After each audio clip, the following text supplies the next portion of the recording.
আসসালামু আলাইকুম রহমতুল্লাহ। সুপ্রিয় দর্শক মণ্ডলী, আশা করি আপনারা প্রত্যেকেই ভালো আছেন। প্রিয় দর্শক, আজকে এই ভিডিওতে আলোচনা করব ইতিকাফের নিয়ম ও পদ্ধতি। পবিত্র মাহে রমজান আল্লাহ তাআলার পক্ষ থেকে মুমিনদের জন্য এক মহান নিয়ামত। এই মাসে এমন অনেক গুরুত্বপূর্ণ ইবাদত রয়েছে যার মাধ্যমে বান্দা আল্লাহর নৈকট্য লাভ করতে পারে। রমজানের অন্যতম গুরুত্বপূর্ণ ইবাদত হলো ইতিকাফ। রাসূল সাল্লাল্লাহু আলাইহি সাল্লাম রমজানের শেষ দশকে নিয়মিত ইতিকাফ করতেন এবং সাহাবীদেরও এ আমলের প্রতি উৎসাহিত করতেন। হযরত আয়েশা রাদিয়াল্লাহু বলেন, রাসূল সাল্লাল্লাহু আলাইহি সাল্লাম রমজানের শেষ দশকে ইতিকাফ করতেন। যতদিন তিনি জীবিত ছিলেন, তার মৃত্যুর পর তার স্ত্রীগণও ইতিকাফ করতেন। সহিহ বুখারী 2026, সহিহ মুসলিম 1172। ইতিকাফ কি? ইতিকাফ শব্দের শাব্দিক অর্থ হলো অবস্থান করা বা স্থির থাকা। শরীয়তের পরিভাষায় আল্লাহর সন্তুষ্টি লাভের উদ্দেশ্য নিয়ত সহ নির্দিষ্ট স্থানে অবস্থান করে ইবাদতে মশগুল থাকাকে ইতিকাফ বলা হয়। পুরুষদের জন্য ইতিকাফ করতে হয় এমন মসজিদে যেখানে 5 ওয়াক্ত নামাজ জামাতে আদায় করা হয়।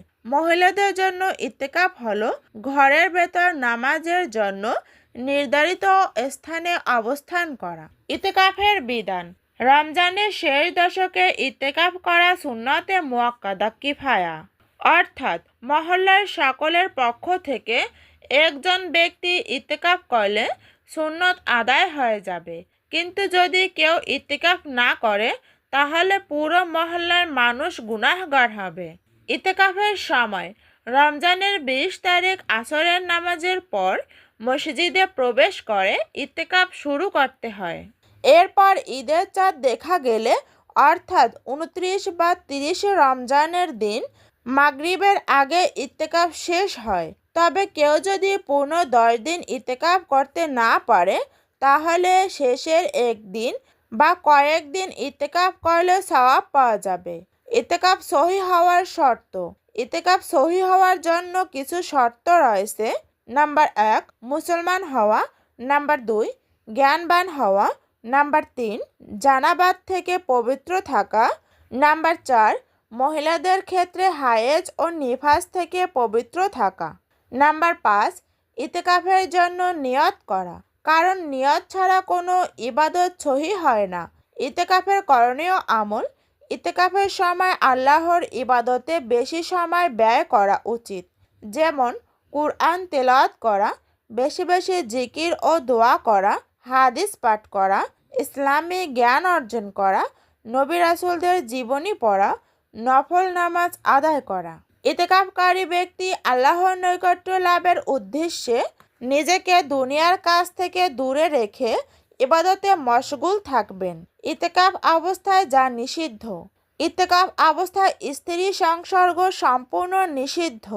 মহান আল্লাহ তাআলা কুরআনে ইরশাদ করেছেন, তোমরা যখন মসজিদে ইতিকাফ করবে তখন স্ত্রীদের সঙ্গে মেলামেশা করবে না। সূরা আল বাকারা আয়াত 187। এই সময় বান্দা নিজেকে সম্পূর্ণভাবে আল্লাহর ইবাদতে নিয়োজিত রাখবে। ইতিকাফের জন্য উত্তম মসজিদ। ইতিকাফ করার জন্য সবচেয়ে উত্তম স্থানগুলো হলো মসজিদুল হারাম, মসজিদে নববী, মসজিদুল আকসা, জামে মসজিদ, যে মসজিদে মুসল্লির সংখ্যা বেশি। ইতিকাফ অবস্থায় মসজিদ থেকে বের হওয়া। বিনা কারণে মসজিদ থেকে বের হলে ইতিকাফ ভঙ্গ হয়ে যাবে, তবে কিছু প্রয়োজনীয় কারণে বের হওয়া জায়েজ। প্রস্রাব বা পায়খানার প্রয়োজনে ওযু করা, জুমার নামাজ আদায় করা। একইভাবে মহিলারা ঘরের নির্ধারিত স্থান থেকে অপ্রয়োজনে বের হবেন না। বিশেষ কিছু মাসালা। যদি মসজিদ ভেঙে যায় বা কাউকে জোর করে বের করে দেওয়া হয় তাহলে অন্য মসজিদে গিয়ে ইতিকাফ চালিয়ে গেলে ইতিকাফ ভঙ্গ হবে না। আবার যদি জান বা মালের ক্ষতির আশঙ্কা থাকে তাহলে একই বিধান প্রযোজ্য হবে। ইতিকাফের নিয়তের সময় যদি কেউ রোগীর সেবা, জানাজার নামাজ বা ইলমের মজলিসে যাওয়ার নিয়ত করে তাহলে প্রয়োজনে সে কাজগুলো করা জায়েজ হবে। রমজানের শেষ দশক হলো আল্লাহর রহমত ও নাজাত লাভের সবচেয়ে মূল্যবান সময়।